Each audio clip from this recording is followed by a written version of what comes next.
Welcome to the Meeple Syrup After Show. Designers discussing design. We're episode 89. Nerds of a Feather. We just got to hang out with J.R. Honeycutt and Steven Sauer, two good friends of ours, and talk about gaming communities. I and thought you were going to say two really big nerds. Two really big nerds that who have feathers. Have feathers and stick together. Yeah. But a great show and a topic that I think all of us care about, and it's kind of dear to our heart. So I'm sure we won't have trouble filling 30 minutes or so of tips and suggestions and experiences from playtesting. Who wants to start? Anyone got some thoughts or things they want to share? I mean, I wrote down, I didn't take as many notes today because I haven't had coffee yet. But yeah, so in the future, you need your coffee. Don't you have like a little cooler of Stumptown cold brew, like just right? Well, I gave up caffeine for a little while, and I haven't gotten back to my Stumptown cold brew, but I need to. Is what I got hooked on that when I visited Tiffany, and now I can honestly say there is a means of coffee that I like. Yeah, Stumptown chocolate milk. Much at all, but that's not a secret. Yeah. But the quote that I wrote down was from JR, and I might have reworded it not exactly how he said it, but it was basically give twice of what you get back. And that was in regards to playtests. Absolutely, yeah. And that was a thing that was coming up quite a bit in the chat, actually, where they were talking a lot about, Not a Computer asked a question in regards to the expectations in playtesting other people's games when you've brought your own and stuff like that, and that it's kind of this thread that's continued, and Steven mentioned it really well. He was like, it's kind of this unspoken rule, or maybe it was Zen in the chat, that it's this unspoken rule that a lot of new designers don't necessarily get, that if you go to one of these design things and you have your game play tested, it's kind of expected that you're going to stick around at least to play one other person's game. At least. Yeah, and if you can't, I've totally been in situations where time is very limited or something runs over or something like that and it doesn't happen, but like the expectation needs to be set before you sit down and play test. So if you only have an hour at this event, you can only stay for an hour. Before you get a group of people in to play your game, just be like, hey guys, I only have an hour, so I won't be able to stick around after this, but would you mind playtesting my game really quick? And then I have to leave and I feel really bad, but maybe come to the next event and don't bring a game. Yeah. Exactly. There are many times when you can get that, like JR called it, build up some social currency, right? Yeah. Social currency is a big thing in this community because it is extremely small. Everybody knows everybody. It goes a long way too. I mean, I think for example, the Snakes and Latte is nice, and really public designer nights in general. I almost feel like, for the most part, if I get one game in every 2 or 3 events, that's a bonus because I've enjoyed the benefits of having my games early on played more. Now, if I travel really far, like, so for instance, if Sen's going to travel all the way from London to Toronto, I mean, it would be nice that someone will play a game or two of his because he's traveled so far. But like myself or Toronto people going to the Snakes Nights, you should probably actually even have the mentality, because really you're only getting 2-3 games to the table and you're playing in groups of 4 or 5 sometimes. Just maybe it's every other month, or maybe it's, like, this is the month that I give all playtesting, and then other weeks bring your game, and sometimes push to have it played early, sometimes be willing to stay late to play your game. I think you got to be flexible and you have to have realistic expectations, and if you lean on being generous, overall it's going to work out. It'll come back. You'll get repaid in kind over an abundance of things. I mean, Jay, I know Jay gets kind of mad when I don't play test games, or get very few play tests in, and I might play test somebody else's. But I mean, there's definitely agendas and things like that, or it's a new designer and I really want them to come back. So it's like, hey, or I want to, maybe give somebody who's not a good playtester an idea of what being a good playtester is about. and so I'll Mhm. playtest their game instead of getting one of my own games play tested. Also, there's a bunch of things in terms of production cycle and agendas with some of us Yep. who have publication cycles where we need to have stuff play tested. In that case, I mean, there's some credibility there that people will say, "Oh, that's getting published. We'll play that because that sounds awesome." Yep. And then there's also the kind of thing where if you are going to leave after you play your game, just be open and say, "Hey, next time I'll play your game," Mhm. or give people your card so that they can contact you to play your game or play their game later or something like that. I think there's a lot to be said about, like Tiffany said, this is a small community, and if it's local, it's even smaller, Yep. and you can work yourself out of being accepted um, in a community if you are not listening to social cues or agreeing to social cues. And I know that it's unwritten rules, so a lot of it's unwritten. And there was a time, I think, actually for the first couple of months when Snakes Nights were Yeah. starting, I actually did a written rules Yep. Yeah, thing. there were different phases where we tried written rules and stuff like Yeah. that. And it wasn't really, here are the rules and you must follow them. It's more like, these are some of the suggestions I have for you guys. Because Yeah. it was literally people coming in, setting up their table, and then as soon as their game was done, saying, "Great, gotta go." Yeah. And Or bouncing from table to table with like their like party game that they're gonna, they're not even open to suggestions. They're just basically advertising by Yeah. forcing their game to be play tested multiple times before they go. Yeah, and so I mean, recognizing why you're at a playtest night, or that a playtest night is not a marketing event, really, is another good thing to know about playtesting. I actually just did a whole talk on playtesting at Forest City Comic Con. What to expect when you're actually running a playtest, and how to take the data and think about the playtest data.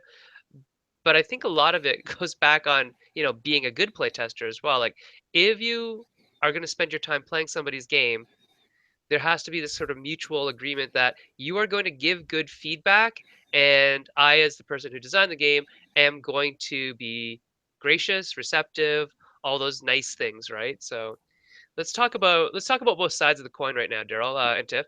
What do you think is what's one hint that you would give to as a playtester, Tiffany? What do you try to do? Because you're a really good playtester. Oh, thank you. Also, I'm a really horrible listener. Sorry, I made the mistake of switching over to election news stuff. I'm so full. Not yet. I'm so distracted. Trump just filed an electronic lawsuit in Nevada, and I'm just like, oh my god, what? Just don't worry. Worst case, you move to Canada. You're only a few hours from the border, Tiff. You can just pop up. Yeah, Worst we'll case, just you got move it lots with of Paul friends here. Dean. It'll be fine. It'll be easy. awesome. He loves talks. Yeah. There you go. Well, here I'm gonna jump in while Tiffany processes the craziness. I'm just gonna close Twitter. I'm closing the Twitter tab. Then just give yourself appropriate windows and appropriate breaks. Yeah. Today, this is a tip for everyone. Take your time. Don't worry. Hopefully, it'll all work out. And worst case, just move to Canada. But for me, an important thing that I'm learning and that I appreciate that I've seen other people do well. Steven talked a little bit about it, is not necessarily play testing a whole game. I'm learning the art, and I think it's really important that I really hope actually a lot of people will do more of this, but test what you're working on and don't feel like you have to test everything in a session. So for instance, you really want to test to the end of your game. Well, guess what? Start everyone halfway through the game. Like, don't start the game at the beginning. It might even be really cool that if you start there, people by the end go, "Oh, how does it start?" Like, leave some curiosity out there. Test what you need to test, but you don't need to test everything all the time. Always leave them wanting more. Leave people wanting more. So I'm finding it's really useful, and it's really respectful of people's time if, for instance, you start a game mid-game and you say, "Hey, you're winning, you're losing, here's your pieces, they're all here. This is how you play. Let's just go from here." Yeah. Vice versa, you could start a game. Say you're working on your start and you're struggling with it, but don't feel like you have to finish the game. Get a few rounds in. Say, "Hey, does everyone kind of got a feel for it? That you got, some comments? Let's stop now and I'd rather spend 5 more minutes hearing from you than playing 5 more minutes. Yeah. And that's the other thing. As a playtester, when you go to these events, expect that you're not maybe going to play that much, actually. Like, you're going to play a little bit, and depending on what the designers that you work with, what they're looking for, you might end up playing a super involved game, and maybe they don't want you to talk to them at all. Maybe they want a blind playtest, and they just want to be this like creepy shadow in the corner, just watching you do things, right? Like, yeah, and maybe they want it to be more involved, like Daryl was saying. Maybe they want to start you halfway through the game. Maybe they want to make you only play like this one round, and then they're going to talk to you about it for 40 minutes. Like, don't go in expecting to play the latest and greatest hotness. Don't go in and be like, oh, well, I heard that so-and-so went to a playtest event and they playtested like what turned out to be the latest hotness from Essen, and I want that experience too, so I'm going to go to this event. Like, don't expect that, because that is so extremely rare, first of all. And second of all, that doesn't help the designers at all to go in with that mentality that you're going to be playing greatness, and if you don't end up playing something that like blows your socks off, or if you don't end up getting to play a ton, you're just going to be disappointed. Like, that's not the point of these events. No. You're actually more likely to play a broken game, like a completely, utterly broken game. Yeah. And on that note, as a playtester, don't be afraid to. And I mean, saying a game's broken without having backup is not good form. Oh, it's horrible. Don't say don't why. Yeah, but do say, hey, you know what? I think I've played enough to make good comments. Yeah. Is it okay if we stop now? Because you're not actually there to win the game. No. You don't actually need to see the game to fruition. Yeah, you totally are. You're not always there to see the game to its finishing point necessarily.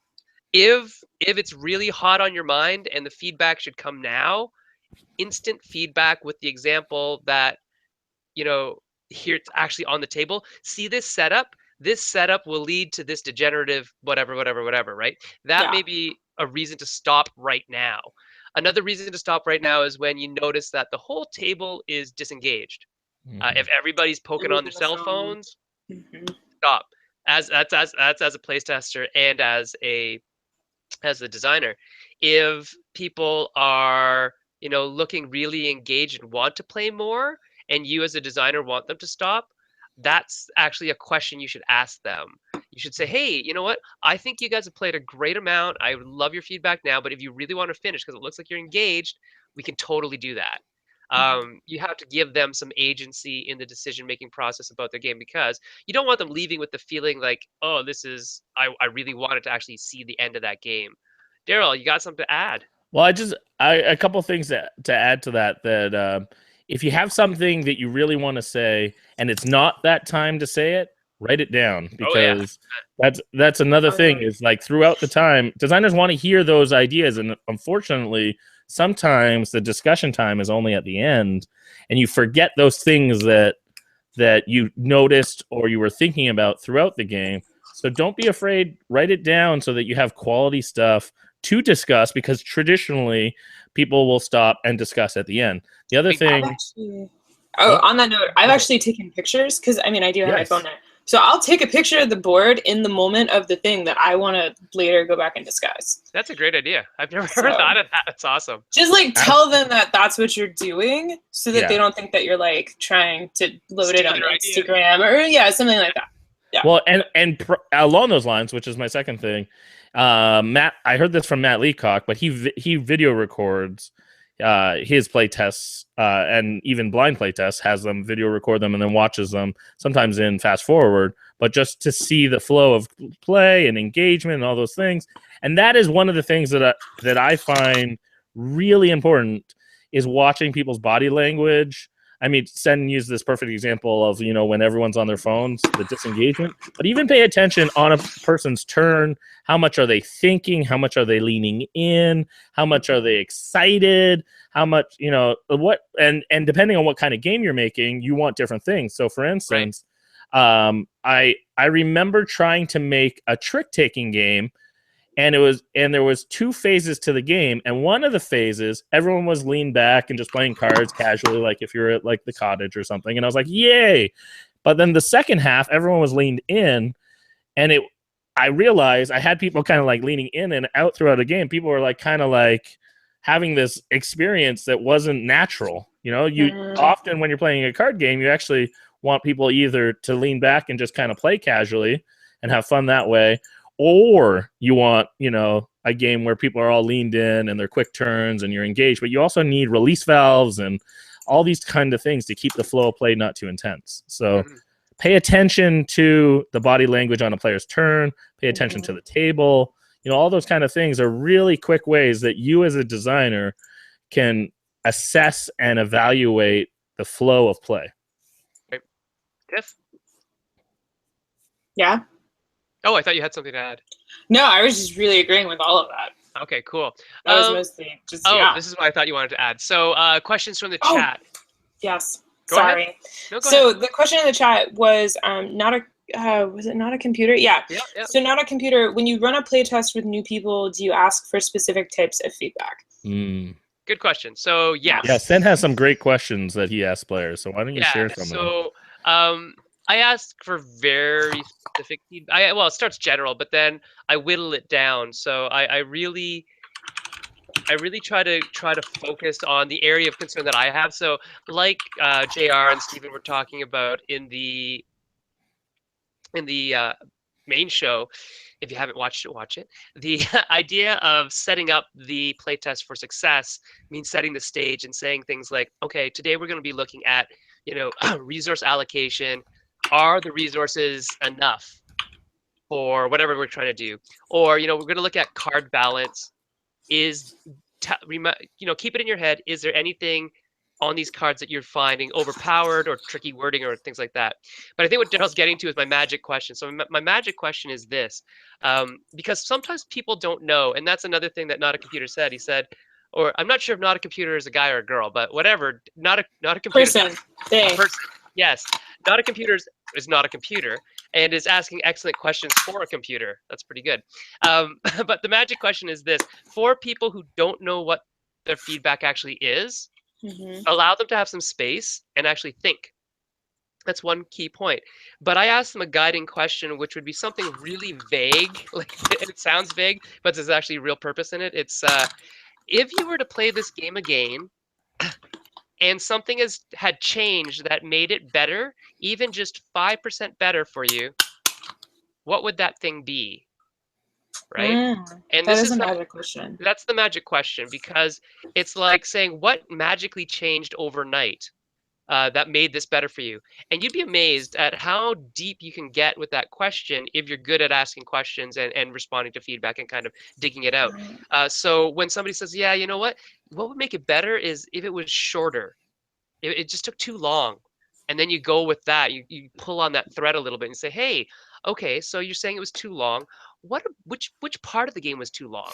And they'll get deeper and deeper down that rabbit hole until you actually get to the crux of what their issue is. And then you paraphrase it back to them and you say, okay, so I'm just going to return or reply or paraphrase what you said to me. So you're saying you felt the game was too long, and the areas that you felt were too long were the initial startup and then combat phases. Am I getting you right? And you're writing this all down because you're an active listener, right? So you're actually putting effort and respect into what the person's saying. And then you write that down, and they might correct you, say, no, not the combat phase specifically, but really just the calculation of all the damage. Oh, okay, so damage calculation was time consuming. I get that. Okay, I've heard that before. Thanks very much for your feedback. And so you respect their feedback, you listen to them, and you actually try to dig it out of them, because a lot of people are not good at giving feedback. They'll say, that game was awesome. Or they'll say, that game sucked. And the polarity between awesome and sucked, there's a whole range of gray that you can work with, but at either end, there's not a lot you can do because you don't know what sucks and what doesn't. And so your job as the play testing leader or the designer of the game is to actually ask good questions. It's also important, like from Sen's example, when people react with it sucks or it's great, to try to keep questions as much as possible to things that are measurable, that are specific. So for instance, one game can suck for one person, and then that exact same experience can be great for another. Yeah. So you need to get to specifics, like, I think it, like, for instance, if it's a deck builder and the person's like myself says it sucks, it might be important to know. I think all deck builders suck. So that might be useful information. So, for instance, you might want to go through and have specific questions like, so what did you think about this element of the game? And what do you traditionally think about games like that, or things when you're pushing through? So at least the data actually has context. Yeah. One thing, this is what I just want to ask you guys. Because there was something where Zen, you were like, yeah, I've heard that before on a piece of feedback. Like, have you honestly? Because I've done a lot of playtesting, and sometimes I wonder if they've heard the feedback before, and like, or they'll say like, or the designer will be like, yeah, I've heard that before, like make me feel better about giving that feedback. And then sometimes they'll say like, oh, I've never heard that before. But the tone makes me wonder if maybe they have heard it like 6 billion times and they want to make me feel better about giving it. So now I'm like, I wonder. That's an interesting question. I'm pretty honest. I'm pretty open book with feedback. So I'm used to getting it and used to giving it, and it's sort of a natural process. So yeah, if I say that I've heard it before, I have heard it before, and maybe it's something that I'm looking for validation from another data point, saying, okay, now I've heard it twice or 3 times, now I can make a change. Yeah.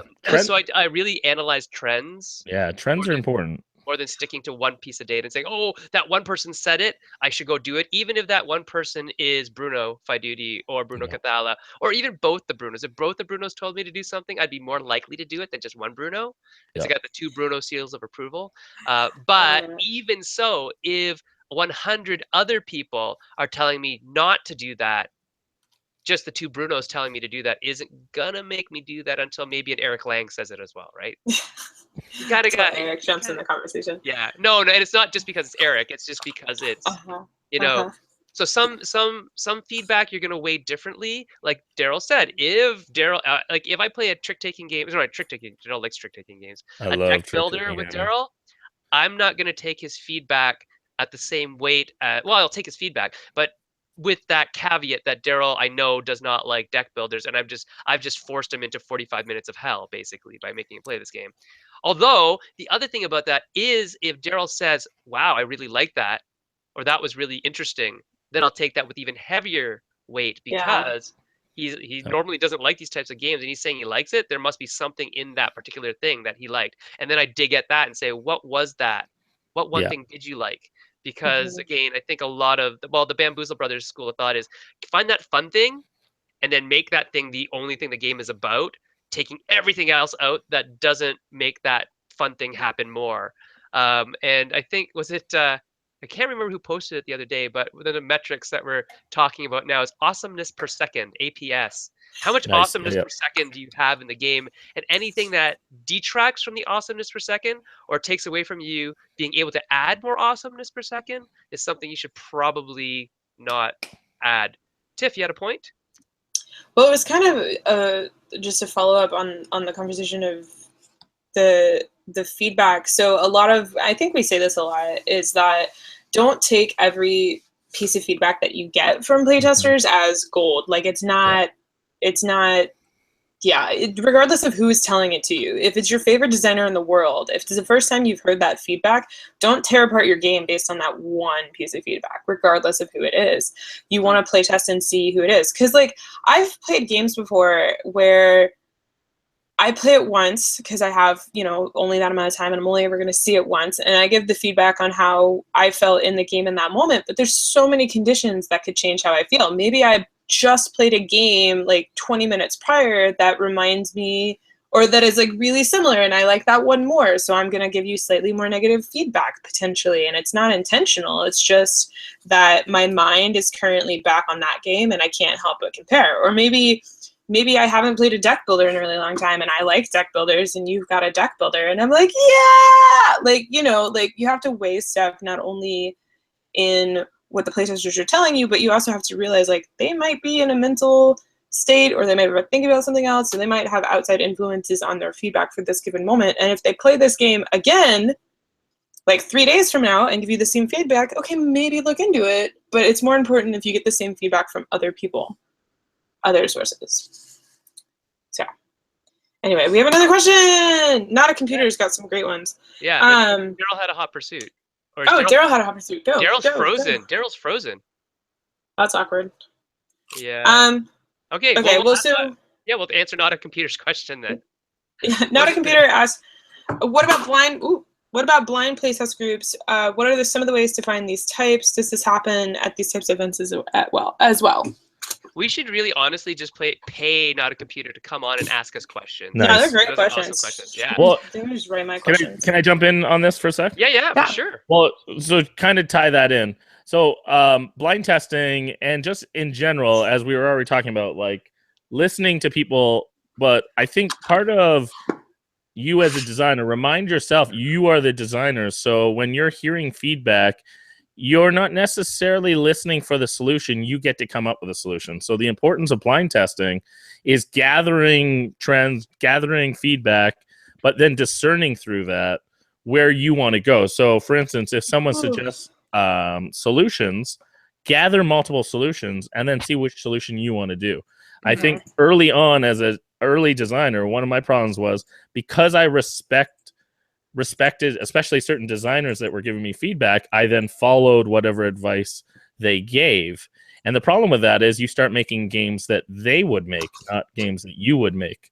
So remember, there's a reason to sometimes not even listen to suggestions and try to make something completely different. You know, at the same time, there are some general, if you start seeing trends like people not having fun or frustrated or interacting with certain things that you're not getting the response you want, then that should tell you there's a problem there that you need to solve. Yeah. So I think that's a good point. So go into your playtest with a vision. You have a design vision that you should always be true to because it's your game. And Daryl's exactly right. If you listen to and react to feedback without analyzing the trends, without looking to see, who is it giving it to me and why are they telling me that, or how much of that feedback am I getting, you're just going to be running around like a chicken with your head cut off, making changes all the time. So Jesse and I were talking about this the other day. It's a reflective process. So feedback should not be reactive. It should be reflective. You should be really thinking about what the feedback is, who gave it, why they gave it, when they gave it, and if it actually is meaningful to you. Also know who you are as a designer. Are you the type of designer that likes to that will allow people, allow is a funny word, to give them feedback that is a solution? Or are you the type of designer that just wants the problem pointed out?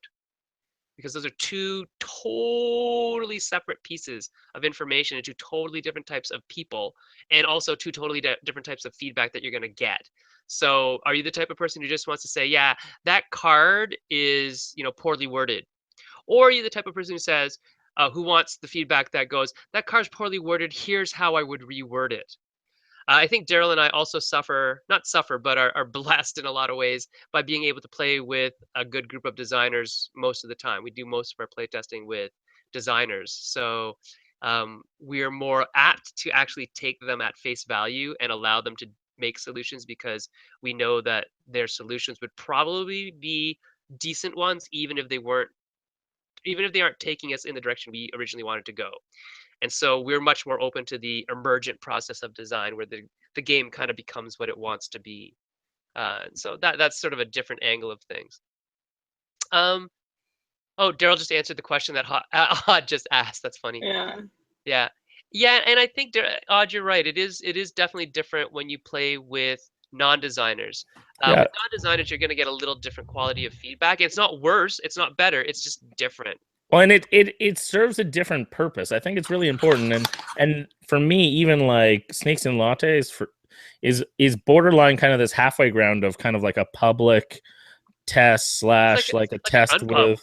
Yeah, it's kind of got that unpub feel. So when I'm there, I'm expecting that kind of feedback. If I'm doing like, for instance, what JR was talking about at your home with a hand-picked group of people.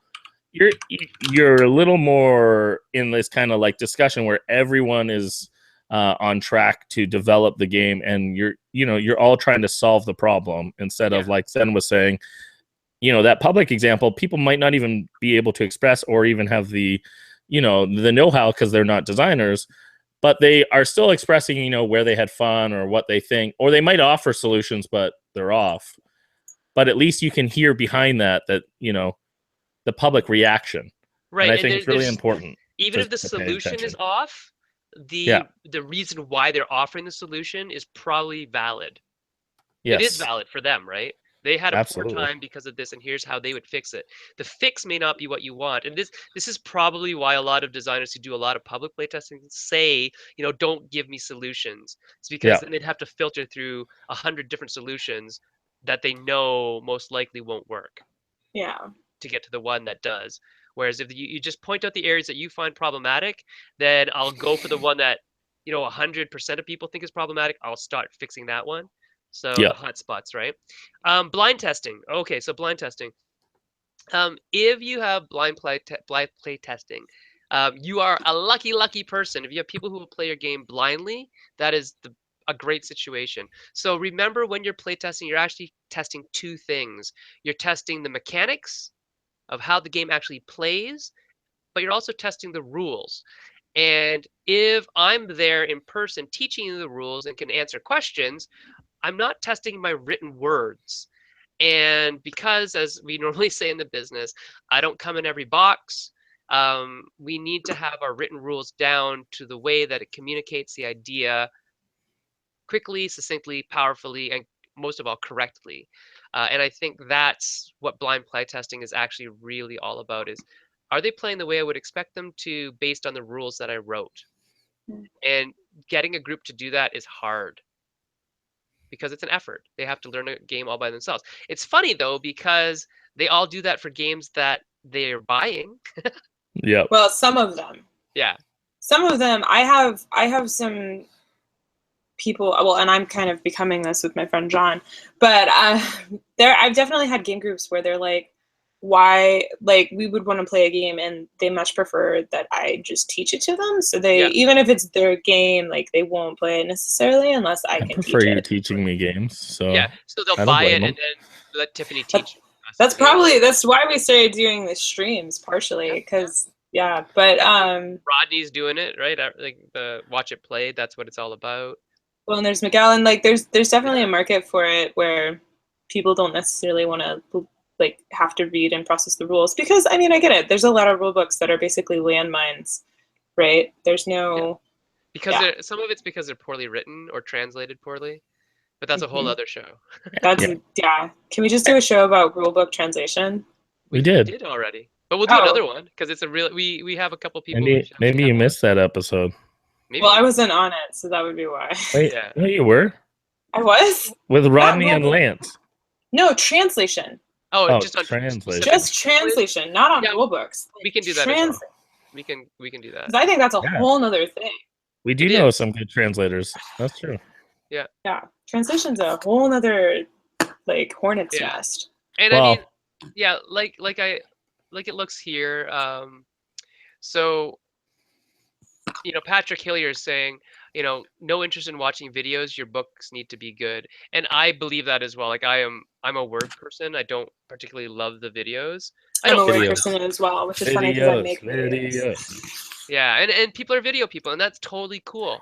Or cafes. I love going to a cafe and being like, "Teach me the game." Yeah, that's like the Tiffany factor, right?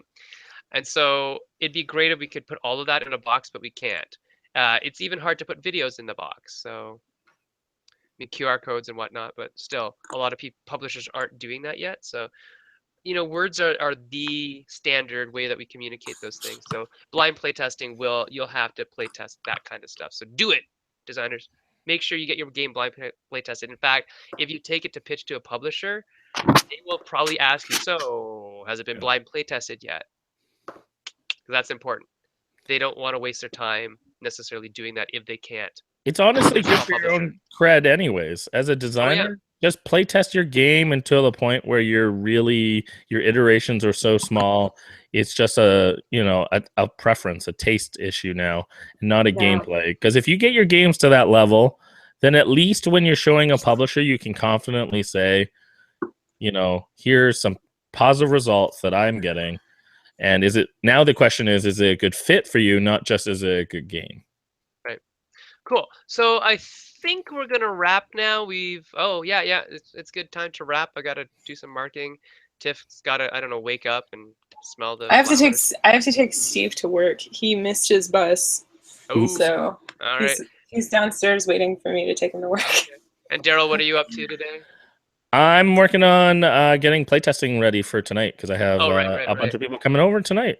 Which as well, game are you so playtesting? I'm excited. I'm playing Roar. It is an area control game of Africa of competing lion species. Sure. And it is working really well right now, and hope it continues to work well tonight. Can I be a liger? Can I be a liger in that game? No liger yet, but here's the thing. This is the coolest part. So, lions, game 1. If the game's a success, then we can do tigers, which is bears. And then we can do bears. Leopards, because they overlap both maps.